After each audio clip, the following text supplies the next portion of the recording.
Sa istud ülipuhta ruumi ees. Kuidas see valguslabori töö üldse toimub? Kuidas te seda LED-valgust uurite ja arendate siin? Tolmuvaba ruum, see, mis siin meie kõrval hetkel on kasutusel üle maailma, et saavutada materjalide paremaid omadusi. Et hoida tolmuosakesed eemal kõikvõimalikest siiretest või materjalide enda genereerimise protsessist. Üks ja praktiliselt ainuke viis saavutada pooljuhte sellisel kujul, nagu nad on kasutusel tööstuses, on nende kihtkihiline nii-öelda ehitamine. Seda tehakse reaktorites suure temperatuuri juures tavaliselt, väga täpsete annustega genereeritakse teatud gaasiline keskkond, kust siis kihtkihi järel sadestuvad aatomid teatud alusele ja niimoodi tekib see pooljuht. Kui seal oleks palju tolmu, kui seal oleks palju mingisuguseid kontrollimata aineid, siis nende pooljuhtide kvaliteet ei oleks kaugeltki see ja valguse genereerimine on väga tundlikud näiteks sellistele asjadele, aga see kehtib kõikide pooljuhtide korral. Selles konkreetses ruumis siin me tegeleme just nimelt peamiselt materjalide uurimisega, mis on kasutuses LED-de juures, valgustioodide juures. Olgu nad siis selle materjalide genereerimine, ehitamine nii-öelda reaktorites või vastav uurimine, elektronmikroskoopia, aatomijõumikroskoopiaga, kõikvõimalikud teised diagnostikavahendid. Meie jaoks, võib-olla peakski märkusena ütlema, on valgus tegelikult nii lõppeesmärk kui töövahend. Me kasutame valgust väga palju diagnostikas ja just nimelt selleks, et aru saada, milline on see kvaliteet nendel materjalidel, mida me nii-öelda toodame, mida me ehitame ja mida võib sellega saavutada, kui puhtad need materjalid võivad olla. Eelmisel aastal me külastasime Kanadas ühte laborit, kus ka uuriti uusi materjale, mida maailmas varem ei olegi nähtud. Millised on need uued materjalid, mis valgustööstusesse ja teie laboritesse on tulnud? Materjale on palju. Võib-olla kõigepealt peaks nimetama seda viimase 10-15 aasta jooksul on kindlasti tekkinud suur hulk luminesseeruvaid ehk siis valgust kiirgavaid materjale, mida kutsutakse tihti fosforiteks, mitte segi ajada fosfori kui elemendiga. Inglise keeles on ta fosfor, eesti keeles luminofoor, valgust kiirgav aine. Kindlasti väga huvitavad materjalid, sellepärast, et vastasel juhul me ei oleks võimelised, ei oleks võimalik selliseid nii-öelda rikkaid, hästi inimese tegevuse jaoks kohandatud spektreid genereerida. Nende materjalide ülesanne on neelata kas ultravioletti, lähedast ultravioletti ja sinist valgust ja konverteerida see roheliseks, punaseks, kõik selleks, millest meie spekter peaks koosnema, et see valgus oleks valge, et see valgus oleks tajutav kui valge valgus inimese jaoks. Kindlasti luminofoorid, samuti kõik võimalikud pooljuhid, pooljuhtide sulamid, sest et nagu ma mainisin, seda pooljuhtide valgust on võimalik liigutada spektris edasi ja tagasi vastavalt materjali koostisele. Ja seda tehakse näiteks valge valguse puhul nitriidid, väga levinud, või siis fosfiidid punakama spektri osas. Nitriidid koostatakse tavaliselt indiumi, kalliumi ja alumiiniumi põhjal ja nende kolme elemendi suhe nendes materjalides määrab ära, kus on selle aine kiirgusspekter. Ta tüüpiliselt kuskil sinises või lähedases ultravioletis. Aga töö toimub põhiliselt siis selle nimel, et parandada valgust? Töö on selle nimel, et parandada valgust, aru saada, kuidas genereerida seda efektiivsemalt, kuidas ehitada valgusallikaid odavamalt, suuremates kogustes, kõik millest tööstus on huvitatud tõepoolest. Samuti, kui võtta see maja tervikuna või ma kujutan ette ka kõikides teistes uurimislaborites üle maailma, kes tegelevad valgustusega, aru saada selle valguse mõjust, aru saada, millist valgust on üldse mõtet tarbijale pakkuda, et ta oleks sellest huvitatud. Mis on see kvaliteetvalgus? Ma arvan, et kvaliteetvalgus on see, millises keskkonnas inimene tunneb ennast mugavalt või meeldivalt või mis pakub talle naudingut näiteks objektide vaatlemisel ja objektide all me võime mõelda maali, kunstiteost,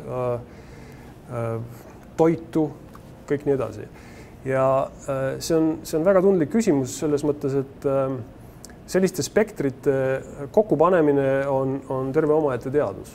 Selliste spektrite disainimine tähendab seda, et kõigepealt peab aru saama, milleks ta on suunatud ja vastavalt sellele organiseeritakse selle nii-öelda koostis. Näitena tuues, ütleme, naha ja kingapoes, ütleme, kottide ja kingade poes peaksid olema kindlasti pisut punakamad, soojemad lambid, sellepärast et sinine tavaliselt ei too seda nii-öelda nahavõlu, mis nahakaupmeestele meeldib välja.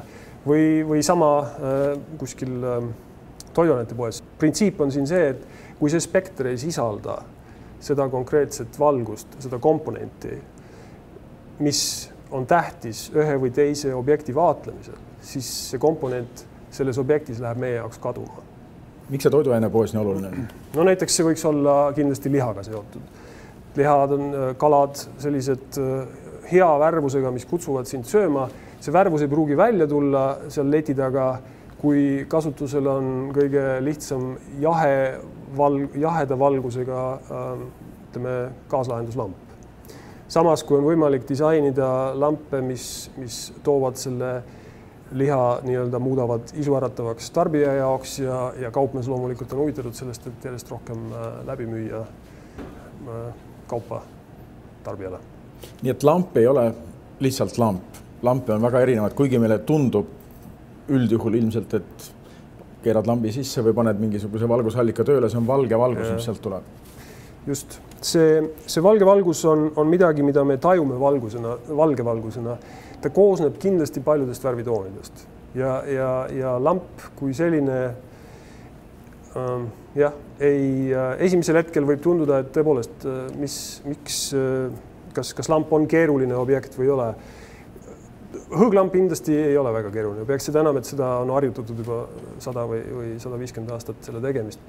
Aga ma arvan, et tänapäeva valgustus on mõnes mõttes märksa töötihedama tagapõhjaga ja seda on võimalik muuta märksa selliseks huvitavamaks selle inseneritöö kaudu, mis sinna sisse läheb. Kas inseneritöö on osalt siis just nimelt nende uut spektrite segamine, et valgusel oleks mingisugused toonid? Kindlasti üritatakse selle valgusallika efektiivsust endiselt suurendada, sellepärast et ka LED-ide efektiivsus ei ole veel lähedal päris teoreetilisele. Ma arvan, et ta jõuab sinna võib-olla sellel kümnendil. See on siis eluiga? Efektiivsus selles mõttes, et kui efektiivselt see valgusdiood muudab elektrivoolu valguseks. Sinna on veel kindlasti, seal on kasvuruumi. Sellega kaasneb loomulikult heledus, kui palju korraga on võimalik saada valgust sellest nii-öelda valgustjoodist või mis iganes valgusallikast. Spektraalne koostis, nagu me rääkisime, on võimalik muuta neid. Mida sa muudad seda täpselt? Valgustjood on siis nii-öelda pooljuhil põhinev